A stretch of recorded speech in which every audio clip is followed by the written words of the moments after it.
You were not here. Okay. I shared how courageous he was, and the title of the message was "Let's Roll."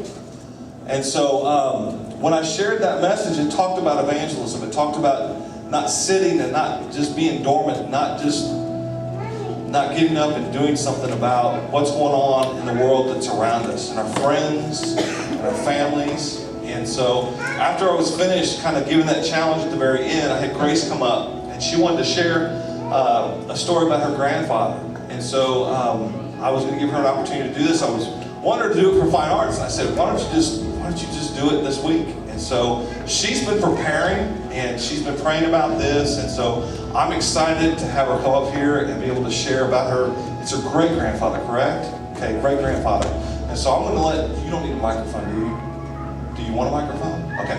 I'm going to let her have this microphone. I'm going to let her share, because our time is running away from you. Then at the end of it, I want to share a little bit about Argentina and what took place. I'm going to have Taylor come up here and talk a little bit as well. And maybe even James might come down and talk a little bit. Who knows? Yeah, I see you, James. So without further ado, I'm going to give you Grace Dupree. She's going to come up here and share her heart. Give it up for Grace. Give it up for her. Come on! It's Grace!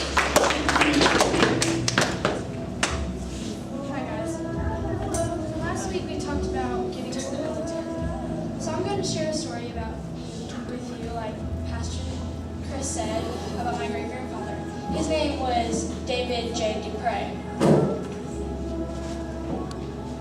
There's a picture. There's a picture.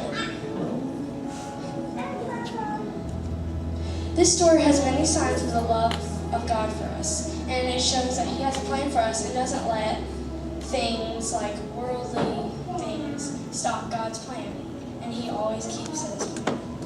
Now, David was in high school while World War II was going on. He was about to go to college, but he joined the military instead.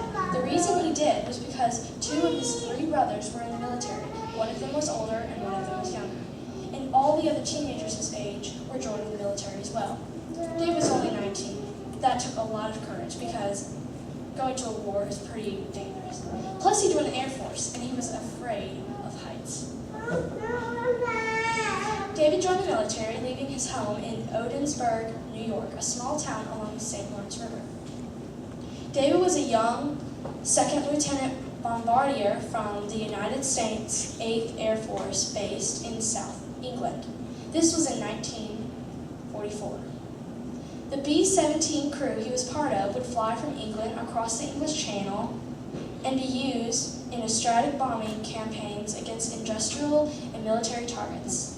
They mainly were used to carpet bomb an area to create a path of lesser resistance for Allied ground troops who were fighting their way east across France into Germany. I'm going to stop there for a second because this was a very, very dangerous job, a job you wouldn't want to do. And the loved ones were probably worried that their men who might be killed in the army that they were fighting with, and a lot of them did die.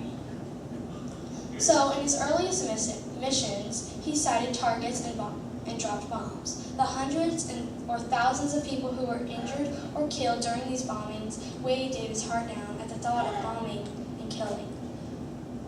When my great uncle, his son, Chris, would ask him about the bombing runs, David would not speak about it because the pain and grief of the killing.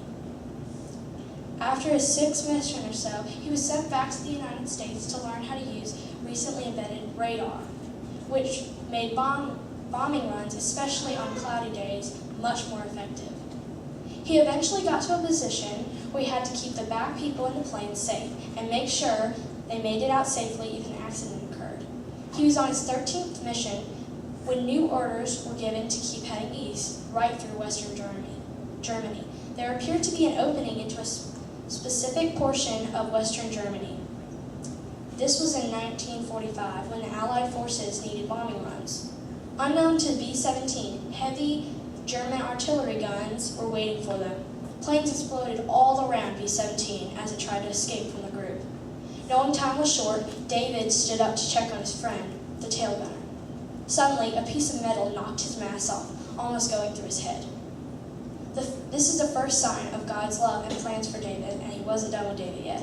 Removing his mask, he ran to his friend to see his head was almost completely severed from his torso. Thankfully, his friend was only unconscious. David quickly threw his friend's parachute on and pushed him off the plane. Then he put his on and jumped off the plane. Then 3 seconds later, the plane exploded right behind him. This is another sign. When David pulled the ripcord on the parachute, it turned him upside down, hurting his shoulder blade. Once he managed to get upright, he headed to a cut cornfield. He steered away, but landed in a pile of boulders, breaking his leg. A teenage girl later found him and took him to our village, but the people in the village didn't have the right medication, so they were forced to hand him over to the Germans so he could receive medication. The Germans took David to an old warehouse where they treated him properly. Unfortunately, the warehouse was not marked as a hospital, meaning the Americans might bomb it, not knowing that their own men were in the building. David woke up one day to feel his room shaking. He looked outside to see an unexploded American bomb buried right in the ground, only 20 yards from his window. This was the third sign of God's love and plans. Lying in bed that night, he knew God loved him and had a plan. This made David's faith more personal. David eventually was transported to a prison camp once he healed, but the war was almost over. He was released and came home a hero. He later became a school teacher. He died of cancer in 1991, a happy man. God loves us all and has a plan for all of us. Just think, if my Grandpa Dave had died in one of those 3 signs, I or a bunch of my family probably wouldn't be alive right now. David didn't know if he was going to die or live, but God did. I want to challenge you to let God lead you and for you to share his love with others, like God shared his love with us, and let him lead you in his plans. You can read more about my Grandpa Dave's story in my great Uncle Chris's book, The Wild Love of God. He wrote it himself. Thanks for listening.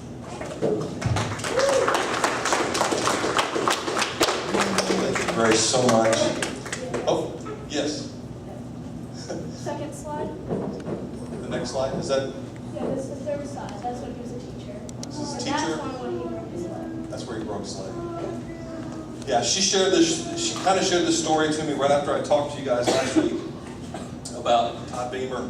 And those of you that weren't here, that Todd Beamer knew that he needed to do something and do it immediately. And him and 3 other guys got together, and one of the hijacked planes, Flight 93, a lot of you were not born when this took place, but he knew that it was going to be used to fly into a building or something, so they decided they were going to do something, and they took over the plane. It crashed. Todd Beamer lost his life, but who knows what would have happened if that plane would have struck another building or killed more innocent lives.